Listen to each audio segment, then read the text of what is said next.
மாண்பு பேரவைத் தலைவர் அவர்களே, மாண்பு உறுப்பினர் புதிதாக சட்டமன்றத்துக்கு தேர்ந்தெடுக்கப்பட்டு முதல் பேச்சு என்ற காரணத்தால் குறுக்கே நான் பேச இருந்தேன். மணப்பாறை தொகுதியில் வளர்ச்சி திட்டங்கள் என்பது உங்களுக்கு தெரியும். அது பெரிய தொகுதி, இருக்கிறதே திருச்சி மாவட்டத்தில் இருக்கிற பெரிய தொகுதி. 960 ஹேம்லெட்ஸ்களை கொண்ட பெரிய தொகுதி. 3 ஒன்றியங்கள், 2 ஒரு நகரம், பேரூராட்சி என்று விரிந்து பறந்த தொகுதி. அதிலே குடிநீர் மிக சிரமமாக இருந்த காலம். குடிநீரே இல்லை, பாதுகாக்கப்பட்ட குடிநீர். கலைஞர் அவர்கள் தான் முதல்ல 96ஆம் ஆண்டு முதலாக 100 கோடி ரூபாய் செலவிலே புதிய கூட்டு குடிநீர் திட்டம் கொண்டு வந்தார்கள். அதன் பிறகு நீங்கள் மாவட்ட மருத்துவமனை திருச்சியிலே மருத்துவக் கல்லூரி வந்த பிறகு மாவட்ட மருத்துவமனை தலைமை மருத்துவமனையாக மணப்பாறை நகரத்தை தான் தேர்ந்தெடுக்கப்பட்டு மணப்பாறையிலே மாவட்ட தலைமை மருத்துவமனை கொண்டு வரப்பட்டது. இப்போது கடந்த காலத்திலே நம்முடைய முதலமைச்சர் அவர்கள், முன்னாள் முதலமைச்சர் அவர்கள் புதிய கல்லூரியை கட்டிடத்தோடு தந்து இன்றைக்கு 2000 மாணவர்கள் அங்கு படிக்கிறார்கள். அனைத்து கிராமங்களுக்கும் சாலை வசதி செய்யப்பட்டிருக்கிறது. அதை காட்டிலும் இப்போது புதிதாக குடிநீர் பற்றாக்குறை என்பது 100 கோடியிலே போடப்பட்டு அது முடியாத காரணத்தால் நம்முடைய முன்னாள் முதலமைச்சர் அவர்கள் 1800 கோடி ரூபாயிலே புதிய கூட்டு குடிநீர் திட்டம் ஒன்று மணப்பாறை குளித்தலை இணைத்து ஒரு கூட்டு குடிநீர் திட்டம் நிறைவேற அதுக்காக எல்லா திட்ட அறிக்கைகளும் தயாரிக்கப்பட்டு ஜல்ஜீவனிலே அதுக்காக அனுமதி தரவில்லை. மத்திய ஒன்றிய அரசு ஜல்ஜீவன் அனுமதி தரவில்லை. தந்திருக்குமானால் முழுமையாக பாதுகாக்கப்பட்ட குடிநீர் வழங்கப்பட்டிருக்கும். அதை காட்டிலும் 1700 கோடி 1700 ஏக்கரில் அவர் தான் சொன்னார் சிப்காட் உருவாக்கப்பட்டிருக்கிறது என்று. அந்த சிப்காட்டிலே கடந்த கால ஆட்சியிலே 5000 பெண்களுக்கு வேலை தருவதற்காக ஜிங்க்வின் என்ற ஒரு நிறுவனம், அமெரிக்காவினுடைய நிறுவனம், அங்கு வருவதற்கான முழு கையெழுத்தும் ஆற்றப்பட்டு நிறைவேற்றப்பட்டு இருக்கிறது. எனவே எல்லா பணிகளையும் அந்த பகுதிக்கு ஒரு சின்ன அதே போல ஒரு சின்ன ஆலோசனை தான். இந்த ஜன் ஜிக்கு இதெல்லாம் கொஞ்சம் தமிழாக்கம் செய்து அதுக்கு என்ன அர்த்தம் என்பதோடு சில நிலைமை அரசு உருவாக்க வேண்டும் என்ற கோரிக்கை. அதுக்கு பேரே அதான்.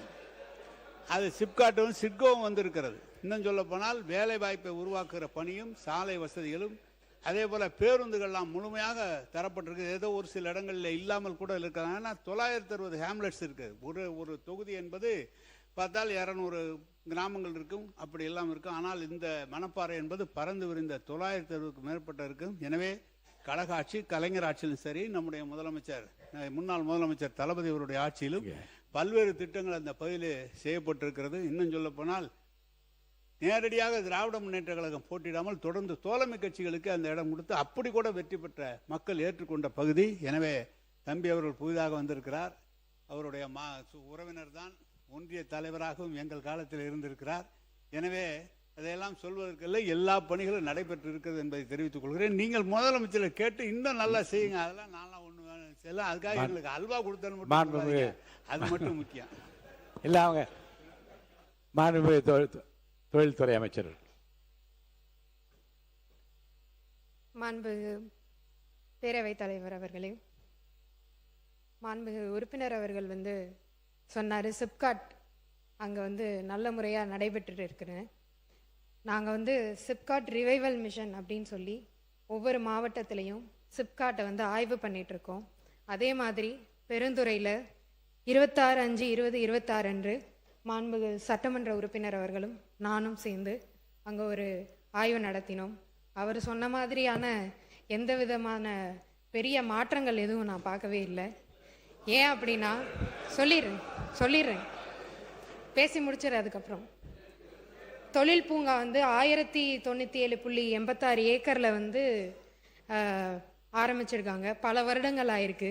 அங்கே 4 கம்பெனி மட்டும்தான் இன்னைக்கு வர நடத்திட்டு இருக்காங்க.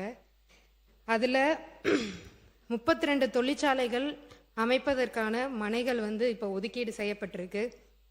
அங்கே முதலீட்டாளர்கள் கூட நம்ம ஒரு ஆய்வு நடத்தினோம். அவங்களுடைய கோரிக்கை எல்லாமே தண்ணீர் அங்கே இல்லை, ரோடு வசதி இல்லை, தெருவிளக்குகள் இல்லை, சரியான பஸ் வசதிகள் அங்கே இருக்க மக்கள் சிப்காட்டுக்கு வர முடியாத நிலைமையில தான் இன்னமும் இருந்துட்டு இருக்குன்னு பல கோரிக்கைகள் வச்சாங்க.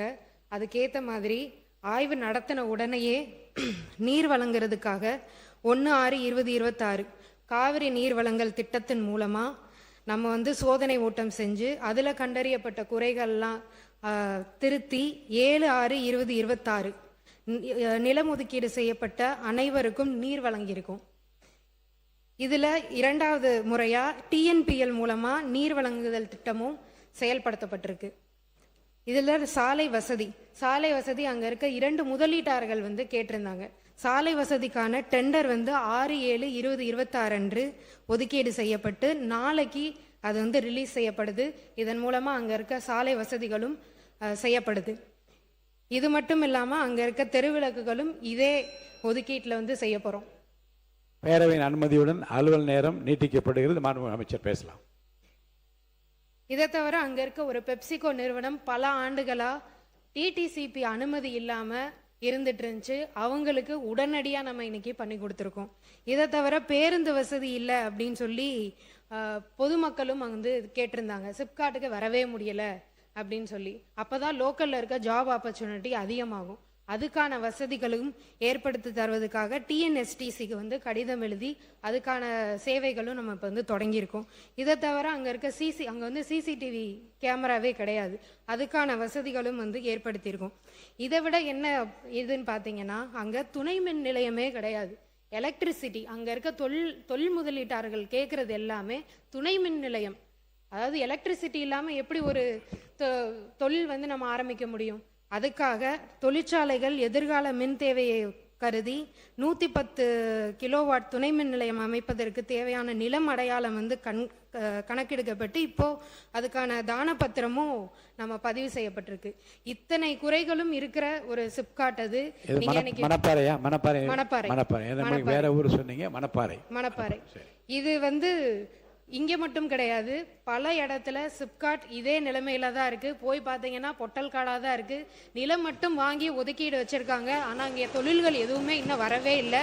இங்கே இருக்க சட்டமன்ற உறுப்பினர், நம்ம தர்மபுரியில் இருக்கிற சட்டமன்ற உறுப்பினர் அவர்களே அதை ஏற்றுப்பாங்க. அப்படிப்பட்ட நிலைமை இருக்கு. அதையெல்லாம் மாற்றி முதல் ஆய்வு பண்ணோம். அதுக்கான டெண்டர்களையும் விட்டு அதுக்கான வசதிகளையும் இப்போ நம்ம மாண்புமிகு முதலமைச்சர் அவர்கள் மூலமா பண்ணிட்டு இருக்கோம். மாண்புமிகு உறுப்பினர் தமீமின் அன்சாரி அவர்கள். ஆனால் இது போதும். இப்போ இதுவே இந்த விளக்கமே இல்லை. நீங்கள் இல்லைங்க, என்ன செய்திகள் என்று நீங்கள் சொன்னீர்கள், என்ன நடக்கவில்லை என்று அவர் சொல்லிவிட்டது போதும். அடுத்து மாண்பு உறுப்பினர் தமீமின் அன்சாரி உட்காருங்க. மாண்பு உறுப்பினர் உட்காருங்க. மாண்பு உறுப்பினர் தமீமின் அன்சாரி பேசுங்க. போதும் பேசுங்க. ஒரு 90 நாளையில் அவ்வளோ பெரிய திட்டத்தை நிறைவேற்றக்கூடிய நல்ல அமைச்சர் தான். ஏன்னா நாங்கள் ஏற்பாடு செய்யாமல் அந்த குடிநீர் நீங்கள் 90 நாள் நாங்கள் கொண்டு வந்திருக்க முடியாது. இன்னும் பொன்னண்ணையாரை பற்றி நம்முடைய அமைச்சர் சட்டமன்ற உறுப்பினர் சொன்னார். பொன்னண்ணையார் டேமை உருவாக்குனதே கலைஞர். அதுவும் காவிரியிலிருந்து கொண்டு வந்து தண்ணி கொடுக்கணும்னு சொல்கிறீங்க. காவிரியிலிருந்து தண்ணீர் கொடுத்தோம்னா அதனுடைய வரைபடம், பூலோக வரைபடம் பார்த்தீங்கன்னா அந்த மணப்பாறை பகுதியில் ஒரு பகுதி மட்டும் தான் தண்ணி பாயும். எல்லா இடத்துக்கும் தண்ணி போகிறதுக்கு வழி இல்லை. இதெல்லாம் கடந்த கால உண்மை. நீங்கள் 90 நாளைக்குள்ள எல்லா வசதியும் செஞ்சு கொடுத்தா ரொம்ப சந்தோஷம் தான், மகிழ்ச்சி. மாண்பு உறுப்பினர், மாண்பு அமைச்சர் பேசுறீங்களா? மாண்பு அமைச்சர். மாண்பு பேரவைத் தலைவர் அவர்களே, இதற்காக தான் நான் மறுபடியும் சொன்னேன். டிஎன்பிஎல்ல இருந்து 2வது முறையாக அந்த 2வது கட்ட நிலையாக நீர்நிலை அது மூலயமாவும் தரப்போறோம் அப்படின்னு நான் சொல்லியிருந்தேன். நன்றி.